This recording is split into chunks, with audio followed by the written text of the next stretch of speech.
보면 너희가 나실 사람으로 포도주를 마시게 하며 또 선지자에게 명령하여 예언하지 말라 하였느니라. 오늘 주제를 예언을 막지 말라, 이런 말씀입니다. 우리가 신앙생활 하다가 보면은 때로 이런 일이 생깁니다. 뭐 이거 교회에서 하는 일이 왜 이러냐, 또 목사님이 뭔 결정을, 그런 결정을 하느냐, 이렇게 될 수도 있습니다.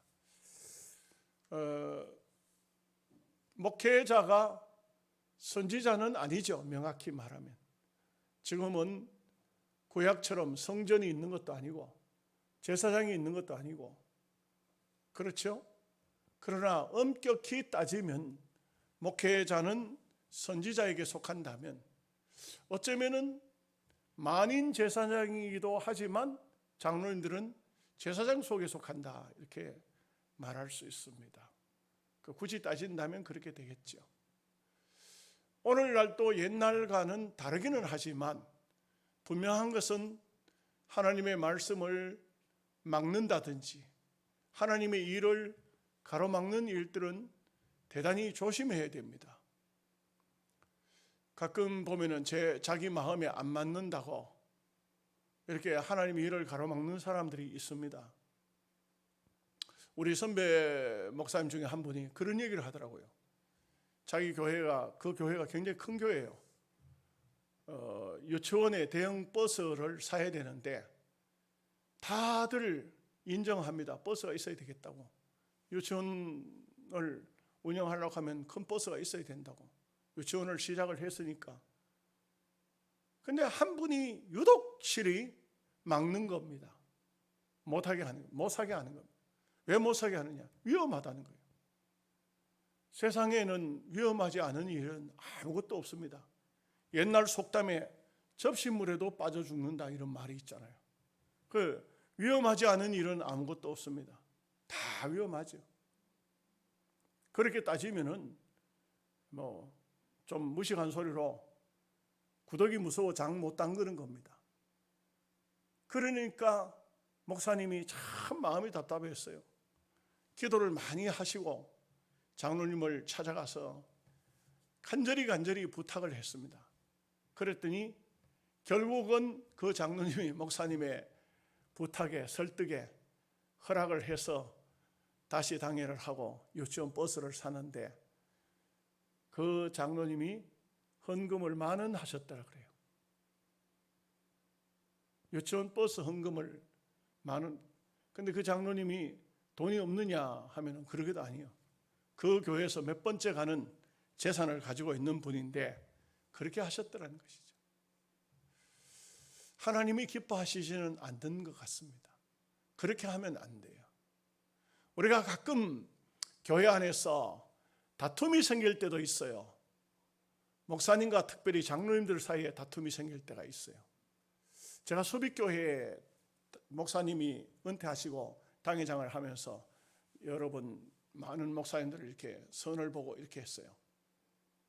그런데 그 교회에서 어떤 일이 벌어졌냐면, 설교를 아주 잘하는 분을 순서적으로 적도록 했더니 1번으로 된 분이, 이분이 이제 그 교회에 이제 여러 사람 선본 중에서 교인들 투표를 하니까 일단 1번이 나왔어요. 그래서 그분을 공동회를 하는 겁니다.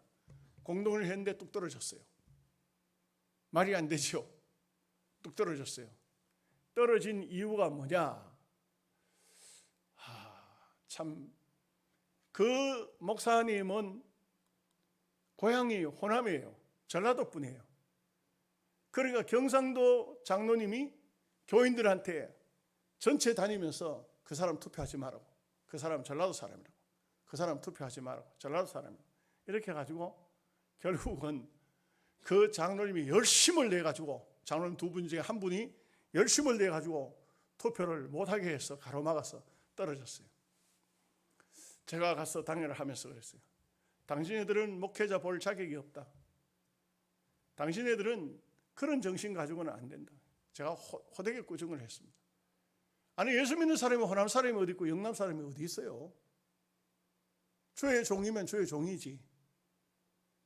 그래서 그런 그것을 이런 편견을 가지고 있는 것을 보면서 아직도 참 교회라는 것도 이 고정관념이 깨지지 못하는구나, 이런 생각을 했습니다. 이정표 목사님 책을 보면은 그 이정표 목사님이 자기 간증을 했어요. 어떤 간증을 했냐면은 유독실이 자기가 있던 교회에서 자기를 반대하는 분이 계셨어요. 목사님이 뭘 하든 간에 반대를 하는 겁니다. 그래서 목사님은 기도하고 하나님 뜻이다 생각하면 그냥 이렇게 밀어붙이는데 이분이 반대를 하는 겁니다. 사사건건 가로막고 하니까 목회를 할 수가 없어요. 나중에는 이제 극단적으로 부닥치게 됐어요. 목사님이 설교하러 강단에 주일날 올라가는데 그분이 가로막는 겁니다. 못 올라가게 하는 겁니다. 그리고 목사님이 왜 이러십니까? 당신은 설교할 자격이 없다고. 당신은 목사 자격이 없다고. 그러나 목사님은 말씀을 전하는 것이 사명이에요. 그래서 강대상에 올라가는데 못 올라가도록 땡기니까 입고 있던 가운이 쭉 찢어졌습니다. 얼마나 세게 땡겼는지, 땡기고 밀고 하는 사이에 그 목사님이 강단에 그날 찢어진 가운을 입고 설교를 하면서 눈물로 울면서 설교를 했어요. 그리고는 집으로 돌아가지 않고 밥도 먹으러 가지 않고 잠도 안 자고 물도 안 마시고 3일 동안을 금식하면서 교회에서 기도했답니다. 기도 내용이 보면 그 목사님 책에 보면 기도 내용까지 다 나와요. 어떻게 기도했냐? 이렇게 기도한 겁니다. 하나님, 나를 천당으로 데려가십시오. 아니면 나를 안 데려가시려고 하더랑 그 사람을 데려가십시오. 이게 결단입니다. 목회를 더 이상 할 수 없으니까 가운이 찢어질 정도로 강단을 못 올라가도록 막는 사람이 있는데 어떻게 해야 되겠습니까? 그 결단을 내려가지고 기도를 하는 겁니다. 3일 동안을 금식하면서 기도했는데 하나님의 음성이 하늘에서 들려왔는지 자기 마음속에서 나왔는지 어디에 귀에서 들렸는지 모르지만 하나님의 음성이 들려왔어요. 뭐라고 한지 아십니까? 이 목사야, 예 하나님, 이번에는 네가 결판을 내려고 하느냐? 예 그렇습니다. 결판을 내겠습니다. 내가 너를 안 데려가면 꼭 그 사람을 데려가야 되겠느냐? 하나님 그렇게 해야 되겠습니다. 그런데 하나님께서 하신 말씀이 참아라. 네가 그 사람 못 고친다. 그럼 하나님 왜 못 고칩니까? 나도 못 고쳤는데 네가 어떻게 고치려고 하냐? 참 그 의미심장한 얘기예요. 하나님도 못 고쳤는데 네가 어떻게 그래 고치려고 고집세우고 금식하고 철회하고 하고 있느냐 이거예요. 그래서 목사님이 거기서 전라도 고부인데 거기서 결단을 내렸어요. 사임을 한 겁니다. 사임을 하고 서울로 올라와서 서울에 한신교회라는 것을 개척해가지고 강남에 참 한국에 알아주는 유명한 한신 측의 유명한 교회가 되었어요. 어떤 뜻이 있을까요? 그 성자 목사님을 시골 교회에서 목회하도록 하나님께서 놔두지 않고 사람을 통했지만 막은 거죠. 그 결국은 청계산 기도원에서 8달 동안 기도하고 개척한 곳이 한신교회고 한국의 유명한 한신 측 교회 중에서 이 한신교회가 유명한 교회였고 그랬던 것이죠. 그런데 저는 볼 때 신학자들 중에 웃기는 사람도 있어요. 가룟 유다 예찬론 펴는 사람도 있습니다. 가룟 유다가 예수님을 팔았기 때문에 만 인류의 백성을 구원했지 않느냐. 그러니까 가룟 유다도 공로가 있다. 이렇게 말하는 그런 이거는 참 기가 막힌 사람이죠. 그렇게 말하는 사람이 있어요. 반대로 뒤집어 놓으면 내가 목사님을 많이 괴롭히기 때문에 목사님이 열심히 기도하고 내가 목사님을 많이 힘들게 하기 때문에 목사님이 더 경건한 삶을 산다고 하는 이런 원리가 맞을까요? 그게 맞겠습니까? 오늘 이스라엘 나라가 아모스 선지자가 말씀을 외칠 때 이게 문제가 보통 문제가 아닌 것이, 사람이 해서 될 말이 있고 해서 안 될 말이 있어요. 부부 간에도 부부 싸움을 하지요. 싸움 합니까 안 합니까? 아무도 대답을 안 해요. 아닌 척하고. 부부 싸움 해요. 목사도 많이 한다니까. 저는 이제는 나이를 먹으니까 이제는 귀찮아서 안 해요. 여러분들도 나이를 잡수면 부부 싸움 안 해요. 젊을 때는 많이 싸웠어요. 근데 제일 골치 아픈 게 뭐냐 하면은 부부 싸움 실컷 하고 주일날 설교하는데 설교 제목이 너희는 서로 사랑하라. 그때는 아주 죽을 맛이에요. 주부도 다 나갔고. 그래서 목사님들 중에 흔히 이런 말을 해요. 월요일부터 토요일까지는 사모님 보고 당신이 이겨라. 그리고 토요일 날은, 월요일부터 금요일까지는 당신이 이기고 토요일 날은 내가 무슨 말을 하더라도 당신 져라. 설교하기 위해서 그렇게 말하는 분도 있어요. 그러나 우리가 알아야 되는 것은 땅 위에서 사는 삶에는, 사람과 관계 속에는 서로 힘들 경우도 있고 어려움도 있습니다. 없는 것은 아니죠. 그러나 우리가 해서 안 될 행동과 해서 안 될 말이 있어요. 아무리 힘들고 아무리 속상해도 부부간에는 당신하고 내하고 이혼하자, 이런 말은 죽어도 하면 안 돼요. 그렇잖아요. 우리가 해서 안 될 말이 있는데, 또 교인들이 예를 들어서 노골적으로 말하면 목사님은 목사할 자격이 없어요. 목사님 설교하지 마세요. 이렇게 하는 것은 참으로 잘못된, 해서 안 되는, 도를 넘어가는 그런 언어라고 할 수 있습니다. 여기 어디 영양 어느 교회에는, 지금은 잘 모르겠어요, 옛날에 그런 얘기를 하더라고요. 목사님 설교를 한참 하고 있는데 장로님이 이렇게 딱 하면은 설교를 멈춰야 된대. 그만해야 된대. 나는 그 얘기를 듣고 그 장로님이 바로 하나님이구나. 장로님이 하나님이구나. 그런 생각을 했어요. 도를 넘어가는 겁니다. 도를 넘어가면은, 이것은 잘못하면은 우리는 아무것도 아닌 줄 알고 내 기분 따라서 말하지만 그것은 하나님의 일을 역행하는 것입니다. 절대 해서는 안 될 행동입니다. 미가서에도 보면 같은 말씀이 나와요. 미가서 2장 6절에 그들이 말하기를 너희는 예언하지 말라. 하나님 말씀을 듣기 싫다는 겁니다.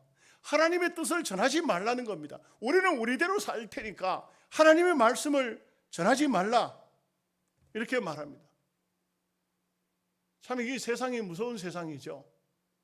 여러분, 그런데 지금이 그런 세상이에요. 지금은 말씀의 홍수 시대죠. 얼마나 말씀이 많아요. 그런데 실제적으로 보면은 말씀이 없어요.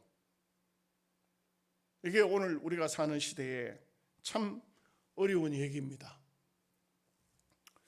어떤 기자가 신문에다가 자기 글을 실어놨는데 이런 말을 하더라고요.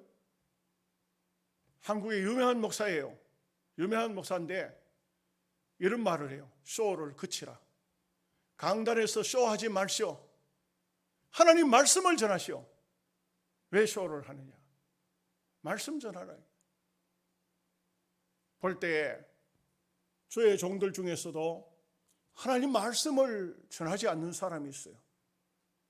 자기 사상이나 자기 의견, 자기 뜻을 전하지 하나님 말씀을 전하지 않는 사람도 있다는 것입니다.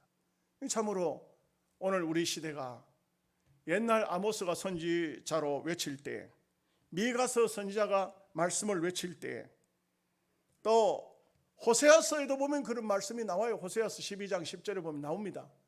예언을 듣기 싫어하는, 하나님 말씀을 듣기 싫어하는 시대가 온다는 것이죠. 오늘 우리 시대 여러분 어떻습니까?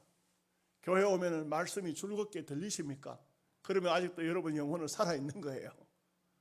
말씀이 듣기 싫고 말씀을 들을 때 귀를 틀어막고 그렇게 하는 것은 굉장히 위험합니다. 어렵습니다. 제가 우리 영양의 학교 선생님으로 있다가 구미로 간 분이 나중에 장로님 되셨는데 저를 강사로 오락해 가지고 갔더니 그 장로님 하신 말씀이 목사님 우리 교회는 큰일 났습니다. 고신측교회예요. 우리 교회는 큰일 났습니다. 왜 그러십니까? 설교 시간에 교인들이 설교를 안 듣고 성경 읽는다 이거예요. 성경 이리 제끼고 저리 제끼고 성경 읽는다 이거예요. 설교를 안 들으려고 한다 이거예요. 엄청난 병이 든 거예요. 하나님 말씀을 듣기 싫어한다는 것은 병이 와도 보통 병이 온 게 아니에요. 여러분 세상적으로 많은 것을 듣게 되고 세상을 많이 알게 되면 말씀이 내 심령 속에 들어올 수가 없어요. 너무 세상이 가득 차 있으면 들어올 자리가 없는 거예요. 그런 의미에서 오늘 말씀은 참 중요한 말씀을 하고 있다. 여기에 보면 나실린 선지자 다른 사람이 아니에요. 너희들 자녀 속에서 불러낸 사람이라고 오늘 하나님은 말씀하고 있습니다. 그런데도 이들은 그들을 거절하는 것은 인간적으로 볼 때는 아무것도 아니죠. 자기 자녀니까 내 아들이에요. 선지자지만 내 아들입니다. 나실린이지만 내 아들이에요. 그러니까 야 설교하지 말고 좀 성경만 읽고 끝내라. 그래 할 수도 있죠.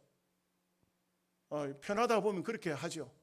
요즘에도 그런 말들 많이 해요. 목사님 성경만 읽고만 설교는 하지 마십시오. 이렇게 하는 분들이 있어요. 그러니까 이게 얼마나 어려운 시기인가. 저는 우리 노예도 보니까 목사님 중에 한 분이 제가 설교하려고 하면 꼭 한마디 해요. 편하니까 내하고 말이 편하니까 그런 것 같아요. 박 목사님 설교를 짧게 조금만 하세요. 조금만 이렇게 해요. 그래서 내가 예 알겠습니다 하고 나는 원래 설교 길게 안 합니다 하고 짧게 해요. 근데 그분이 설교를 하게 됐어요. 30분 예배 시간인데 그분이 50분을 설교를 하더라고. 그래서 자기는 오래 해도 괜찮은가 봐요. 내가 설교하는데 조금 길면은 상당히 지루한가 봐요. 이게 오늘 우리가 하나님 말씀을 듣는 자세를 분명하게 가져야 됩니다. 자, 오늘 말씀 그런 의미에서 두고 9절 말씀 다 함께 같이 읽겠습니다.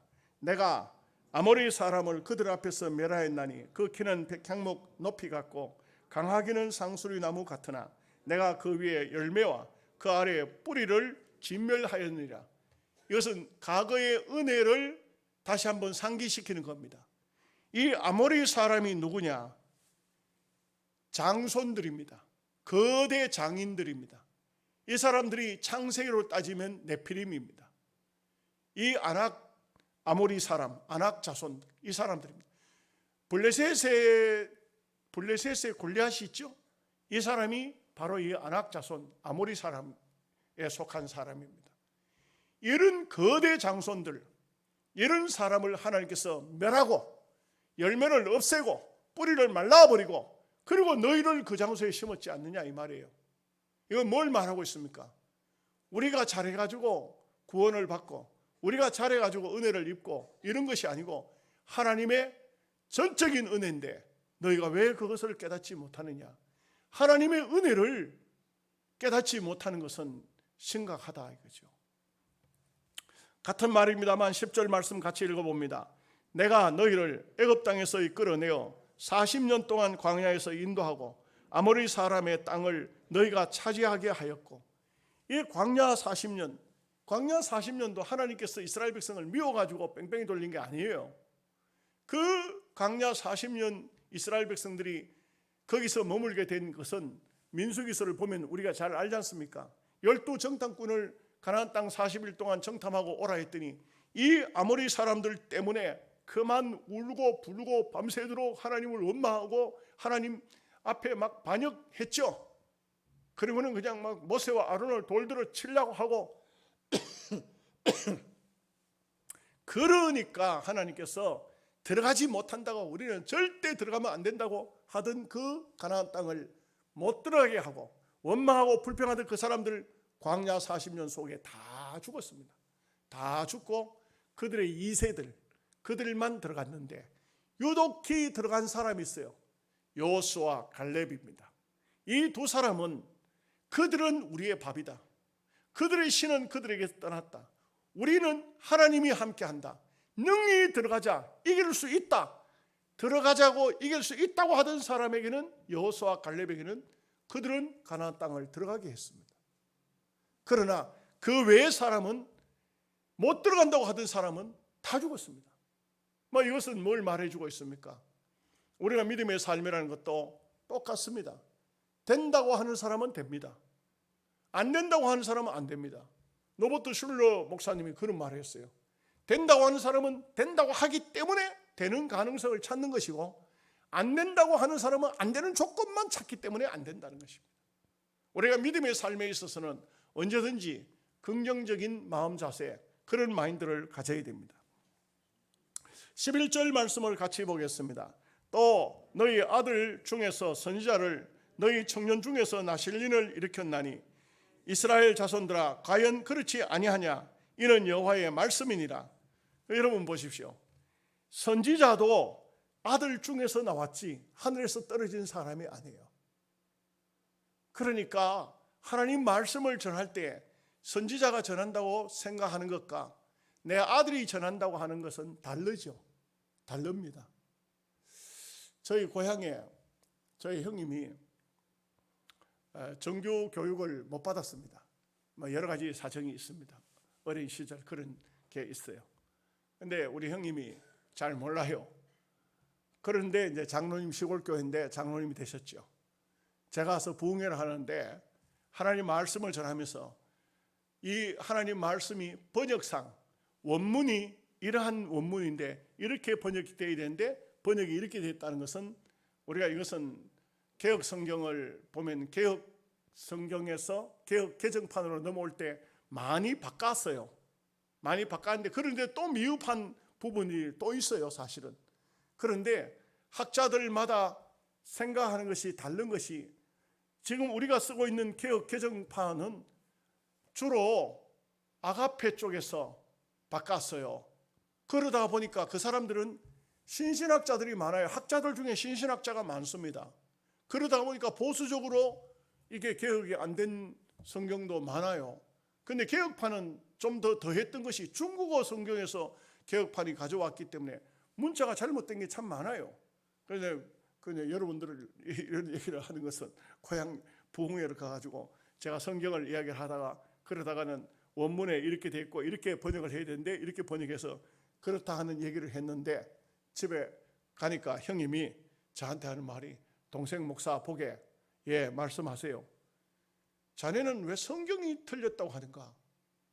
제가 설명이 필요 없어요. 왜냐하면 모르는 분한테는 그런 얘기가 원문이 뭔지, 히브리어가 뭔지, 헬라어가 뭔지 그 설명할 이유도 한 개도 없어요. 모르는 분이니까. 그런데 하는 얘기가, 성경은 1.1획도 틀리지 않았다 하는데 자네 그러면 지옥 가네. 저희 형님이 저한테 그렇게 얘기를 해요. 그래서 제가 더 이상 다른 설명을 하지 않았습니다. 예, 조심하겠습니다. 그렇게 말해요. 예, 조심하겠습니다. 그러니까 우리가 하나님 말씀을 들을 때 조심해서 들어야 되는 것이, 때로 편하니까 하나님 말씀을 거역한 그런 일들이 생겨져서는 안 됩니다. 여러분들 가정에서도, 우리 교회도 신학교 이제 다니고 있는 이런 신학생 있잖아요. 우리 민욱 그 학생도 이제 신학교를 다니는데 이제 앞으로 이제 목사가 될 거예요. 근데 이제 아버지가 장로가 되었다고 아들 목사 앉아봐라, 내 말 들어라, 이렇게 해라 저렇게 해라. 그건 큰 신뢰예요. 신학을 배우고 정상적으로 하나님의 일을 할 때는 하나님의 종으로 봐야 되지, 함부로 내 아들로, 내 자식으로, 또 우리 다른 장로님들 건 장로님 같은 경우도 조카로 보고, 어이 조카 보게, 이래가지고 이렇게 저렇게 할 수가 없어요. 하나님의 말씀을 전하는 선지자, 하나님께 선택받은 나실린, 이분은 하나님의 음성을 듣고 하나님의 뜻을 전달하는 사람이지, 사람의 생각으로 이렇게 저렇게 하면 안 돼요. 이 이스라엘 사람들이 아주 잘못된 것이 뭐냐면, 너희 아들 중에서 선지자, 너희 청년 중에서 나실린이 나왔는데 이 사람들을 어떻게 대하고 있냐? 12절 말씀 보겠습니다. 같이 읽습니다. 그러나 너희가 나실 사람으로 포도주를 마시게 하며 또 선지자에게 명령하여 예언하지 말라 하였느니라. 나실리는 세 가지를 하면 안 돼요. 나실린을 선택 딱 받으면은 그러면 포도주, 독주 먹으면 안 돼요. 시체를 가까이 하면 안 돼요. 그 다음에 이 사람들은 머리를 깎지 않아요. 태어나면서부터 어린 시절에 나실린으로 선택을 받았으면 일평생을 머리를 자르지 않아요. 우리나라에 같으면 예를 들어서 저 불교에 입문했다, 사찰로 들어갔다 하면 제일 먼저 머리를 깎아버리잖아요. 그 사람들은 머리를 길르지를 않고 깎잖아요. 절에 가가지고도 머리를 기르고 그러고 있으면 안 되잖아요. 이 나실린은 반대예요. 머리를 자르지 않아요. 그런데 이 나실린이 있다 이 말이에요. 자기 아들 중에, 자기 집에 식구들 중에. 근데 아버지가 하는 말이 야야 니 뭐 나실린이지만 와서 포도주 한잔 해라. 괜찮다 해라. 이래가지고 포도주를 먹인다 이거예요. 이 나실린의 나실인의 사명을 깨뜨려 버린 겁니다. 여러분 성경에 보면은 나실린이 어떤 사람이 잘못됐습니까? 삼손 아닙니까? 삼손이 독주를 마셨거든요. 삼손이 이게 잘못된 것이 신앙이 타락되니까 결국 하나님께서 삼손의 생명을 단축시켜 버리고 말았지 않습니까? 이것을 바로 말해주고 있는 것입니다. 13절 말씀 보겠습니다. 같이 읽습니다. 보라, 곡식단을 가득히 실은 수레가 흙을 누름같이 내가 너희를 누르리니. 말씀대로 안 살면 하나님이 짓눌리는 겁니다. 말씀대로 안 살면 막 쪼는 겁니다. 여러분, 곡식을 가득 실은 수레가 지나가면, 흙 위를 지나가면 자국이 푹 나죠. 눌려지지 않습니까? 와 같이 하나님께서 눌려버리는 겁니다. 압력을 가하는 것입니다. 그 하나님의 손이 눌려버리면, 성경에 보면 다윗이 죄를 범하고 난 다음에 주야로 주의 손이 나를 누르시오니, 이게 뭐 어떻게 표현할까요? 수호지 있죠, 수호지. 여러분 수호지 압니까? 중국이 유명한 중국 그 옛날 무협지 같은 거 보면 참 그 타락된 공무원들이 많아요. 엄청 타락됐죠. 예? 그래 보면 그 무송이라는 사람, 잘못된 악인들을 처단하고 오히려 잡혀서 가잖아요. 근데 무송이를 죽이려고 족쇄를 채워가지고 손발을 채워놓고 그 위에다 곡식가마를 갖다 올리나. 곡식가마를 몇 가마 올려. 그래 놓으면 서서히 죽어버린 거예요. 그냥 숨도 못 쉬고 그 밑에 깔려 죽어버린 거예요. 그런데 그 소호지에서는 무송이 안 죽어요. 안 죽어. 그러나 보통은 그렇게 놓으면 사람이 그냥 압사해버리고 말아요. 눌려서 죽어버리고 말아요. 여기에 하나님께서 쫙 눌려버린다. 꽉 눌려버린다. 숨도 못 쉬도록 눌려버린다. 믿음으로 안 살고 하나님 뜻을 떠나면 모든 생활의 압박을 받을 수밖에 없습니다. 왜 그렇게 힘들까? 왜 그렇게 어려울까? 그것은 하나님의 손이 눌리고 있다는 것입니다. 14절 말씀입니다. 빨리 다른박질을 하는 자도 도망할 수 없으며 강한 자도 자기 힘을 낼 수 없으며 용사도 자기 목숨을 구할 수 없으며. 하나님의 손을 피할 수가 없습니다. 하나님의 손을 어떻게 피할 수가 있습니까? 요즘에 그 첨단 무기 가운데요, 스마트 폭탄이라는 것이 있어요. 그 엑스칼리버라고 하는데, 이 스마트 폭탄이 어떤 역할을 하는지, 그거 참 신기하대요. 컴퓨터로 딱 조정을 해놓으면은 어디에 목표치가 있지 않습니까? 이것은 뭐 패트리어트 가지고도 터뜨릴 수가 없어요. 잡을 수가 없어요. 이게 모든 장애물을 피해 가지고 딱 스마트 그 폭발물을 딱 정해놓은 그 장소에 이 폭발물이 정확히 가는 겁니다. 가가지고 예를 들면 김정의가 어디 저 땅속에 숨어 있다 아닙니까? 거기 딱 조정해서 폭탄을 발사를 하면은 이게 가가지고 그 곳에 흙이면 흙, 벙커면 벙커 다 뚫고 들어가서 그 안에서야 터진다는 거예요. 목표치 중간 가다 터지는 게 아니고 현장에까지 가서 터진다. 그 누가 얘기 들으니까 뭐 이거는 군사 비밀이지만 한국 사람이 발견했다 이런 얘기도 있어요. 그래가지고는 아주 뭐 이거는 비밀리 숨겨진 첨단 과학 무기에 대한 이야기인데, 저는 그런 얘기를 듣고 벙커 버스터 이렇게 말해요. 벙커 속에 있는데도 이 폭탄이 뚫고 들어가서 거기 가서 현장에 가서 터진다. 사람도 이렇거늘 이런 기술이 있거늘 전능하신 하나님의 눈앞에서 어디로 도망가고 어디로 피하겠습니까? 믿음으로 안 살면 하나님께서 딱 조정을 딱 해놔요. 아무개 너는 맛 좀 봐라. 하나님께서 딱 조정해 놓으면 어디에 가도 안 되는 겁니다. 하나님께서 징계의 손이 계속적으로 따라오신다. 여기의 말씀처럼 빨리 다른 박질을 해도 도망갈 수 없고, 강한 자도 힘을 낼 수 없고, 용사도 자기 목숨을 구할 수 없다. 무슨 말입니까? 은혜를 저버리고 살 때, 하나님의 뜻을 저버리고 살 때, 하나님의 예언을 가로막을 때, 이럴 때 하나님께서 징계를 내리신다, 이 말씀이죠. 15절 말씀 봅니다. 활을 가진 자도 설 수 없으며 발이 빠른 자도 피할 수 없으며 말 타는 자도 자기 목숨을 구할 수 없고, 뭐 앞에 부분이나 뒤에 부분이나 똑같은 말입니다. 하나님 앞에 하나님이 한번 징계하시려고 하면 피할 방법이 없습니다. 여러분, 여호사밧 아합 당시에 전쟁이 일어났지 않습니까? 그런데 미가야 선지자가 예언하죠. 아합 왕을 향해서, 왕이시여, 내가 환상을 보니까 목자가 양떼를 쳐버립니다. 양떼가 흩어지는 것을 보았습니다. 내가 또 환상을 보니까 군사들이 집으로 각기 집으로 전쟁에 져버렸다. 이게 군사가 다 흩어지더라. 이게 그런 환상을 봤다 하니까 아합이 미가 선지자를 고난의 떡을 먹게 하고 고난의 물을 마시게 하라. 그 주석가에 하면 거꾸로 매달아 놓으라 그랬어. 거꾸로 발을 위로 올라가고 머리를 땅으로 내려도록 해가지고, 그래가지고 내가 전쟁에서 돌아올 때까지 물 마시고 떡 먹게 하라고 거꾸로 매달아 놓고 그래 갔다 이거예요.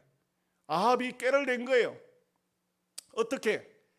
왕이 타는 마차에는 여호사밧을 타라 하고, 남쪽 유다 임금이에요. 사돈간이에요. 그리고 자기는 일반 평민들의 군복을 입고, 그리고 전쟁터에 딱 나가가지고 군사들 속에 숨어 있는 거예요.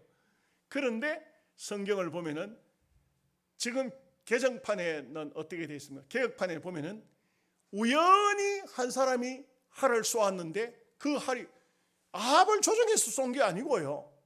그냥 우연히 화살을 쐈는데 화살이 날아오면서 아합이 입은 갑옷과 갑옷 솔기를 쏜지라 이렇게 됐어요. 이 갑옷과 갑옷 이렇게 끄매잖아요. 갑옷 사이를 끄매는데 그 끄맨 실밥 자국에 거기에 다른 데 꽂혔으면 몸을 뚫고 들어가지 못해. 거기 뚫힌데 거기를 직통을 했어요. 그러니 아합이 그 전쟁 속에서 빠져나가지 못하고 결국 죽었어요. 목자가 죽어버렸어요. 이스라엘의 목자가 끝나버렸어요. 하나님은 정확하신 분입니다. 하나님은 절대로 하나님의 얼굴을 피할 수가 없다 이것이요. 16절 말씀 같이 읽겠습니다. 용사 가운데 그 마음이 굳센 자도 그날에는 벌거벗고 도망하리라. 여호와의 말씀이니라. 하나님의 말씀을 거역하면, 하나님의 뜻을 거역하면 하나님의 손아귀를 벗어날 수는 없다 이거죠. 인간적으로 아무리 대단한 사람도 하나님 앞에는 아무것도 아니다. 아무리 위대한 사람도 하나님 앞에는 아무것도 아니다. 그러므로 우리는 이 세상에 누가 두려우냐? 하나님이 두려운 사람. 우리는 땅 위에 사는 동안 하나님의 뜻을 순종하면서 살아야 된다. 이 아모스 선지자는 굉장히 강한 말씀을 많이 합니다. 이제 계속적으로 이제 3장에 넘어가서 보면 더더욱 강한 말씀이, 이제 메시지가 강한 말씀이 주어집니다. 때로는 우리에게 거북하게 들릴지 모르지만 오늘 말씀은 하나님의 말씀을 가로막지 마라. 예언하지 말라고 그런 쓸데없는 소리 하지 말라. 그러니까 우리가 보면은 사도 바울은 고린도후서 12장에서 하나님의 예언을 멸시치 말라 그랬어요. 또 우리가 신앙생활을 하면서 하나님의 감동을 소멸시키지 말라. 여러분의 마음속에 하나님의 감동이 오잖아요. 감동이 오면 그 감동을 그대로 진행해야 돼요. 저는 보면은 이렇게 그 설교하다가 내 마음에 감동이 와서 이렇게 말씀을 전했는데 전혀 인간적으로 물질적으로 힘드는 분이 목사님 성교비 쓰십시오 하고 가지고 오면 내가 참 이거 설교를 잘못했나 그런 그런 마음에 좀 이렇게 안타까운 점이 생겨요. 그러면서 또 한편으로는 하나님이 일을 하시고자 이렇게 귀한 헌금을 주시는데 이런 생각을 하면서 어쨌든 간에 하나님의 역사를 위해서 쓰겠다 하는 그런 마음을 가질 때도 있는데 이게 성령의 감동이거든요. 우리는요 성령의 감동이 내 마음속에 올 때에 그걸 소멸시키면 안 돼요. 하나님의 말씀이 올 때에 그 말씀은 예언이에요. 예언을 멸시하면 안 돼요. 에이 무슨 요즘 같은 시대에 목사님 맞지도 않는 말씀을 그래 하시노. 전혀 요즘 시대하고 떨어진 말씀을 하시네. 그렇게 하면 멸시하는 거예요. 하나님 말씀을 멸시하는 것은 안 돼요. 오늘 말씀은 또 예언을 하지 마라. 그거는 하나님의 말씀을 듣기 싫다 이 말이거든요. 이거는 도를 넘어서는 거예요. 우리가 참 생활 속에 삶 속에 실수도 하고 죄를 짓지만 하나님 다 용납하십니다. 우리가 다 연약한 것을 다 아시니까. 그런데 하나님이 하신 일을 가로막는 것은 하나님이 절대 용서를 안 하십니다. 여기 말씀 보십시오. 피할 길이 없어요. 그냥 끝나는 겁니다. 망하는 거예요. 말씀을 멸시하고 말씀을 가로막고 예언을 안 받아들이면 이거는 하나님을 대적하는 자가 되니까 피할 방법이 없다 이거죠. 그러므로 우리는 언제나 하나님 말씀을 받을 때 성령으로 받고 말씀을 성령으로 순종하는 여러분 되시기를 주님의 이름으로 축복합니다. 하나님 아버지 감사합니다.